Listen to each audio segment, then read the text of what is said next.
چونکہ حضرت عمر سب سے زیادہ تجسس کر رہے تھے کہ یہ کون ہے. تو حضور علیہ السلام جو عالم الغیب ہیں، میرے کریم آقا نے سب سے پہلے حضرت عمر سے کہا عمر یہ پتہ ہے کون ہے؟ عرض کی اللہ اعلم ورسولہ، یا رسول اللہ خدا جانے یا مصطفیٰ جانے، ہمیں کیا خبر.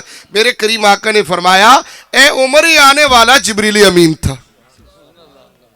بھائی بخاری نے ہمیں بتایا، مسلم نے ہمیں بتایا کہ جبریل، اور قرآن نے بھی بتایا جبریل بشریت کا لبادہ اوڑھ کر آیا ہے مگر پھر بھی نور ہے. حضرات گرامی قدر اگلے جملے حدیث کے حضور علیہ السلام نے فرمایا اے عمر پتہ یہ کیا کرنے آیا تھا؟ عرض کی آقا ارشاد فرمائے.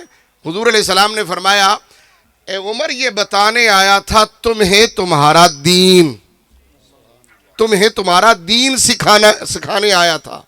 حضرات گرامی قدر جبریل امین نے دین کیا سکھانا ہے؟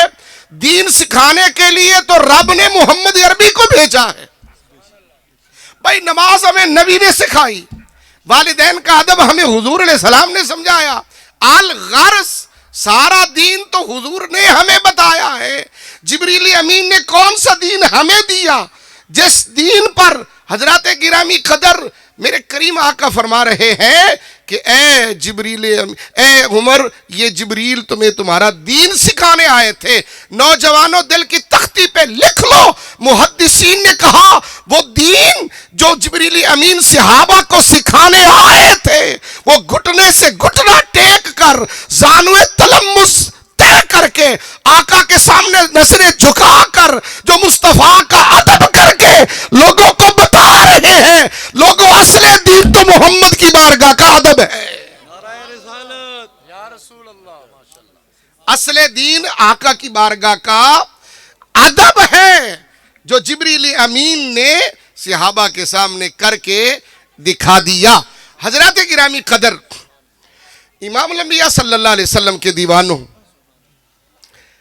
ایک اور بڑی بات خاص، اس کے بعد اجازت. آپ نے بڑا سنا قرآن نے کہا کہ جب حضرت آدم علیہ السلام کو بنایا گیا تو آدم علیہ السلام کو بنا کر ملائکہ سے کہا سجدہ کرو، سب نے سجدہ کیا. پہلی بات تو یہ کہوں گا بڑی ذمہ داری کے ساتھ، اگر خطیب جھوٹ بولے زبان کاٹو، چور چوری کرے ہاتھ کاٹو. بڑی ذمہ داری کے ساتھ علماء کی موجودگی میں کہنے لگا ہوں، یہ ہم نے سنا کہ اللہ رب العزت نے کہا کہ جبریل سارے ملائکہ سے کہا کہ آدم علیہ السلام کو کیا کرو؟ سجدہ کرو. حضرات گرامی قدر مفسرین نے لکھا کہ وہ آدم علیہ السلام کو سجدہ نہ تھا، سمت آدم تھے، سجدہ محمد عربی کو تھا. یعنی یوں سمجھے آدم علیہ السلام مسجود الہ تھے، مسجود لہو ذات محمد تھی. وہ سجدہ جو اللہ نے کروایا عالم ارواح کے اندر وہ حضور علیہ السلام کی روح اقدس کو سجدہ تھا. جیسے ہمارا سجدہ تو اللہ کو ہوتا ہے، سمت کعبہ ہوتا ہے، آدم سمت تھے، سجدہ رب نے محمد عربی کے نور کو کروایا.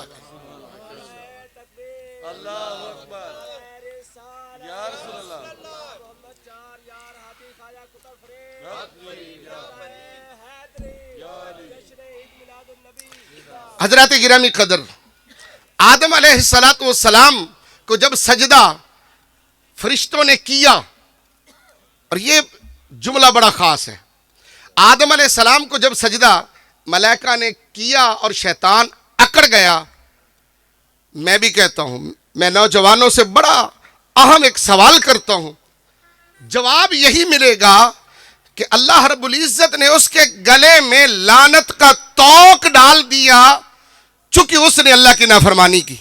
بھائی ایسے ہی ہے نا؟ نہیں، میں اسی جملے کو آپ لوگوں تک پہنچانا بڑی ذمہ داری کے ساتھ، اور ایک ایک جملے کا ذمہ دار ہوں. اور قرآن کھول کے دیکھیں، تعصب کی پٹی اتار کر، عشق و محبت کی اینک لگا کر، علماء کے سامنے زانو تلمس طے کر کے قرآن عاشقوں سے پڑھو، مصطفیٰ کے دیوانوں سے پڑھو، پھر سمجھ آئے گا کہ قرآن ہمیں کیا پیغام دے رہا ہے۔ حضرات گرامی قدر، بتایا یہی جاتا ہے کہ آدم علیہ السلام کو اس نے سجدہ نہیں کیا، اکڑ گیا، انکار کیا، اور اس کے گلے میں لعنت کا طوق اس وقت ڈالا گیا۔ حضرات گرامی قدر، اتنی بات تو درست ہے، مگر اس میں تھوڑی سی توجہ کی ضرورت ہے۔ وہ کیا؟ رب نے کہا سجدہ کرو، ملائکہ نے سجدہ کر دیا، شیطان اکڑ گیا، ایسے ہی ہے نا؟ اللہ رب العزت نے ملائکہ کا سجدہ قبول فرما لیا، اور جب ملائکہ کا سجدہ قبول ہوا تو شیطان سے پوچھا۔ اس وقت تک شیطان اللہ کے حکم کا انکاری ہو چکا تھا، انکاری ہو چکا تھا نا؟ چاہیے تھا کہ اللہ نہ پوچھتا، اللہ اس سے نہ پوچھتا، گلے میں لعنت کا طوق ڈالا جاتا۔ چونکہ ملائکہ نے کر لیا، اس نے انکار کر دیا، مگر اب تک اس کے گلے میں لعنت کا طوق نہیں ہے۔ قرآن گواہ ہے۔ اتنی بات کے بعد اللہ پوچھتا ہے کہ قال ما منعک اللہ تسجد اذ امرتک، جب میں نے حکم کیا تھا تو نے سجدہ کیوں نہیں کیا؟ اس وقت شیطان بولا قال انا خیر من خلقتنی من نار وخلقتہ من طین۔ مولا تو پوچھ رہا ہے کہ میں نے سجدہ کیوں نہیں کیا؟ تو نے مجھے آگ سے پیدا کیا، اس کو مٹی سے پیدا کیا، اس لیے میں نے سجدہ نہیں کیا۔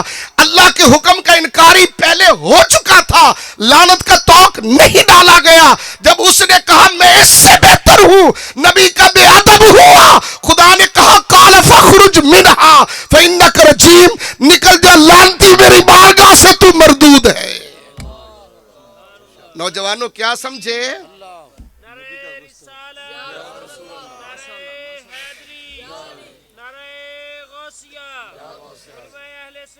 لعنت کا طوق اس وقت نہیں ڈالا گیا جب اللہ کا نافرمان ہوا، لعنت کا طوق اس وقت اس کے گلے میں ڈالا گیا جب نبی کا بے ادب ہوا، جب نبی کی بے ادبی اس نے کی، اس وقت لعنت کا طوق۔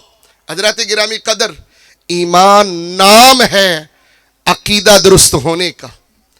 اگر عقیدہ سرکار کے بارے میں درست نہیں ہے تو یاد رکھیں، لاکھ نمازیں پڑھیں، روزے رکھیں، حج کریں، زکوٰۃ دیں، تسبیحات، جتنے مرضی عبادات جو مرضی کر لیں، یہ سب کچھ بیکار ہے۔ سب سے پہلے رسالت کی دہلیز کو چھونا ہوگا، سب سے پہلے مخبر کے پاس جانا ہوگا، تب جا کر خبر پر یقین ہوگا۔ توحیدیو، قل هو اللہ احد ہی پڑھ لیا کرو، هو اللہ احد یہ توحید ہے، مگر بعد میں ہے کل، جملہ رسالت ہے۔ حضرات گرامی قدر، پہلے اللہ کہتا ہے لوگوں دہلیز مصطفیٰ پہ آؤ، میرے مصطفیٰ کی اتباع کرو، میرے مصطفیٰ کی اطاعت کرو، میرے مصطفیٰ کے مؤدب بنو، میرے مصطفیٰ کے غلام بن جاؤ، میرے مصطفیٰ کے عاشق بن جاؤ۔ گناہ بھی کر بیٹھو تو قرآن کہتے وَلَوْ أَنَّهُمْ إِذْ ظَلَمُوا أَنفُسَهُمْ جَاءُوكَ، محبوب تیری دہلیز پہ آ جائیں، آپ کہیں گے مولانا فاستغفر اللہ، آگے قرآن کہتا ہے، میں کہتا ہوں ہاں قرآن کہتا ہے، مگر آگے بھی تو پڑھو، اللہ سے معافی مانگتے رہو۔ اللہ سے جب معافی مانگو گے اللہ دیکھے گا واستغفر لهم الرسول، تیرے بارے میں میرا رسول کیا کہتا ہے، میرا نبی کیا کہتا ہے، میرا حبیب تیرے بارے میں کیا کہتا ہے۔ اگر میرا حبیب تیری سفارش کر دے گا، تیری شفاعت کر دے گا، تو محب رسول، غلام رسول ثابت ہو جائے گا، تو اللہ رب العزت کو توبہ قبول کرنے والا مہربان پالے گا۔ تو حضرات گرامی قدر،